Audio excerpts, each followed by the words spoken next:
Merci beaucoup pour ce vaste panorama du problème de l'agriculture face au changement climatique.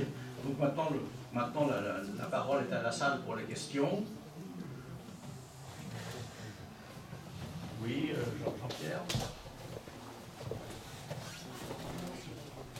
Pas de micro, j'essaie de parler fort. J'ai deux remarques simplement. La première, j'entends dire que le problème climatique c'est l'azote. Or, quand je lis les journaux, le problème climatique c'est la viande de bœuf et c'est le CH4. Donc là, je ne sais pas où est la réalité. Ma deuxième remarque, vous avez mis quelque chose que je ne connaissais pas, le passage de la notion de risque à la notion d'incertitude. Et ça me paraît majeur. Parce que derrière ça, on peut se poser la question, que deviennent les agriculteurs? Parce que gérer un risque, on sent qu'un agriculteur peut le faire. C'est un problème capitalistique, c'est un problème de réserve. Gérer une incertitude, on ne voit pas très bien comment un agriculteur peut faire. Et encore plus quand il s'agit d'agriculteurs que j'appellerais relativement peu formés, peut-être petits agriculteurs ou des très gros agriculteurs qui ont aujourd'hui des solutions très faciles. Donc c'est très difficile de voir comment vous allez gérer ça.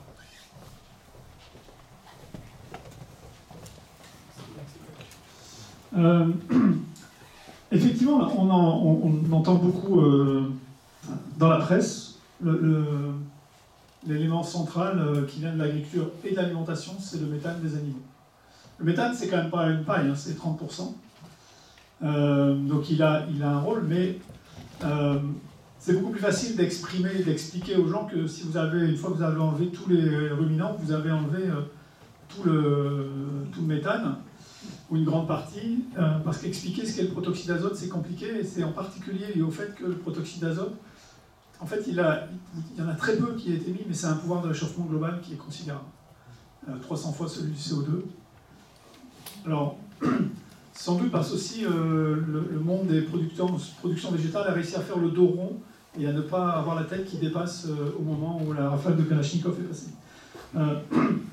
En fait, le méthane, donc les animaux, ils en émettent. Ceci dit, si vous faites le bilan, si vous ne travaillez pas en valeur absolue mais en delta, sur ce qui s'est passé sur les 50 dernières années, il y a 50 ans, on avait autant de ruminants qu'on en a aujourd'hui. Et donc, en fait, le delta n'est pas attribuable aux ruminants en France. Hein. À l'échelle mondiale, ce n'est pas le cas. Mais en France, on avait autant de ruminants il y a 50 ans qu'on en a aujourd'hui. Alors, en fait, il faudrait pondérer, parce qu'en fait, il y a 50 ans, ils étaient plus petits que ce qu'ils sont aujourd'hui, donc ils en émettaient quand même un tout petit peu moins. Mais des bilans, en fait, des recensements de nombre d'animaux, en France, on en a depuis juste avant la Révolution française, et tout compte fait, ça n'évolue pas beaucoup. Mais leur fonction, elle évolue beaucoup. En fait, avant la Révolution française et jusque, en gros, la fin du 19e siècle, vous avez énormément de ruminants, c'est des ruminants de traction. Et en fait, la viande que vous mangez est un coproduit de la traction.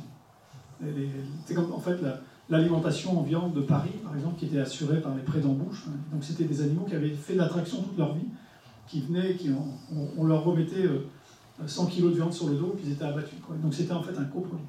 Ça n'a pas tout le temps été comme ça, en fait. L'émergence de la race charolaise, par exemple, elle, c'est une race qui a été créée, qui apparaît dans la région de Cluny, à la fin du XVIIIe siècle, et la date du premier troupeau qui marche sur Paris sans jamais avoir fait de traction, en fait, est tracée. En fait, je crois que c'est 1774, quelque chose comme ça. Mais donc, le nombre d'animaux a peu varié. Et donc, le delta, il n'y a pas de delta lié à ça. Et donc, c'est un faux procès qui est fait aux animaux. La question liée à l'animal est tout à fait autre, en fait. La question liée à l'animal, elle est à l'échelle française. Est-ce que c'est bon pour la santé, le niveau d'alimentation que nous avons aujourd'hui? En fait, c'est ça la question de fond. Et que si on veut assurer une forme de disponibilité, l'animal n'ayant pas une efficacité de 1, l'efficience alimentaire de l'animal est très loin de 1, de fait, si vous voulez libérer des surfaces, il faut avoir un peu moins d'animaux, mais il faut faire très attention. Dès qu'on utilise ce terme-là, en fait, les gens disent que, comme on a dit, on va manger un peu moins d'animaux, égal, on n'en mange plus du tout. Ben non, attendez, du calme. Donc, qu'est-ce qu'on a comme marge de variation là-dessus? Par rapport à la question de l'incertitude, effectivement, pour moi, c'est un problème majeur Et donc la question, elle est comment on forme les agriculteurs, comment on les accompagne, et comment ils s'organisent pour passer d'une situation qui est devenue incertaine à une situation qui revient à risque. Alors, qu'est-ce que vous avez comme possibilité pour faire ça? Bon, d'abord, c'est notre fonction d'apporter des connaissances. Et effectivement, quelles sont les configurations qui permettent de réduire l'incertitude pour repasser dans une zone qu'on contrôle à peu près? C'est la question de les accompagner pour avoir une diversification de production, alors que l'évolution des 30 dernières années a été de réduire la diversité, parce que ce qu'on a demandé, le contrat social qui était établi dans les années 50, entre l'agriculture et la société, avec au mieux l'industrie agroalimentaire, il ne faut jamais les oublier, c'est de produire une alimentation saine, de qualité, accessible à tous. Et ça, il ne faut pas le perdre, en fait. Et le accessible à tous, on l'a fait en disant ce sera le prix le plus bas. Et donc on a dit aux agriculteurs, à l'ensemble du monde agricole, vous devez faire des gains, augmenter en productivité. Et donc l'augmentation de la productivité, elle s'est faite par des recherches d'économie d'échelle, et donc des exploitations plus grandes, plus simples, et donc moins diverses, et donc plus exposées. Et donc la question elle est comment vous inversez ça. Et on ne peut absolument pas dire aux agriculteurs, débrouillez-vous. Il ne peut pas y avoir d'injonction paradoxale. En disant débrouillez-vous, mais vous savez, ça va être compliqué. À ce moment-là, vous n'aurez personne pour le faire. Et donc ça ne marchera pas. Et donc, c'est quoi les solutions? C'est effectivement diversifier, accompagner, sans doute des innovations organisationnelles, c'est-à-dire comment les agriculteurs s'organisent ensemble pour gérer de la diversité. Un rôle sans doute nouveau pour les coopératives agricoles, qui doivent en fait permettre qu'une production diversifiée soit valorisée comme la production la plus grande. Vraisemblablement une évolution de la politique agricole commune, qui est quand même un peu la mère de toutes les politiques qu'on a aujourd'hui, mais qui est en cours de discussion, donc je ne peux pas vous dire quel sera le résultat de l'histoire, mais les politiques agricoles nationales déposées dans le cadre des... Enfin, chaque pays doit soumettre maintenant son plan stratégique national, son PSN, et les PSN sont en cours d'analyse. Le PSN français a fait l'objet d'une analyse et d'une évaluation environnementale qui a été publiée il y a quelques jours par une agence nationale indépendante qui a dit « hop, c'est pas du tout bien cette histoire ».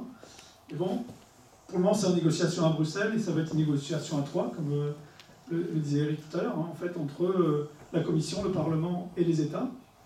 Et pour le moment, le plan français, il n'est pas au niveau. Mais la bonne nouvelle, c'est qu'il y en a qui sont bien plus mauvais que nous. Donc voilà. Mais la question, elle est comment ce plan, il répond à l'ambition de transition, mais aussi qu'il apporte une sécurité.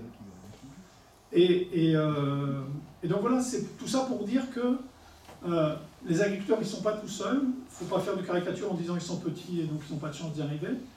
Ils ont le levier de la formation, ils ont le levier du conseil. Et sans doute qu'il faut réfléchir autrement les politiques de soutien, qui soit une politique qui permet de prendre un certain nombre de risques et non pas un soutien de la valeur moyenne en fait. Et aujourd'hui, si vous regardez, si vous faites une analyse des soutiens qui sont apportés aux exploitations, il y a des très très grandes différences entre ce qui est apporté par exploitation. En fait, ils sont destinés à corriger le déficit de revenus. C'est pour ça qu'il y a beaucoup de soutien aux exploitations d'élevage, le plus haut niveau de soutien étant sur les élevages allaitants, puisque le niveau d'aide, c'est 160% de l'excédent brut d'exploitation. Donc ça ne va pas en fait. Et on a ce niveau-là, parce que tout compte fait, le prix de base, le prix payé par la matière première est trop bas. Et bien en fait, il faut réussir à passer de cette situation-là à une situation où vous couvrez un risque, et en particulier un risque climatique. Excusez-moi, je fais des réponses très longues. Oui, je peux. C'est fini? Ça y est, je peux. Oui, là, malheureusement, on est obligé d'arrêter la discussion parce que il y a d'autres orateurs derrière. Vous repartez tout de suite ou... Non, je suis là demain matin à 7h. Ah bon.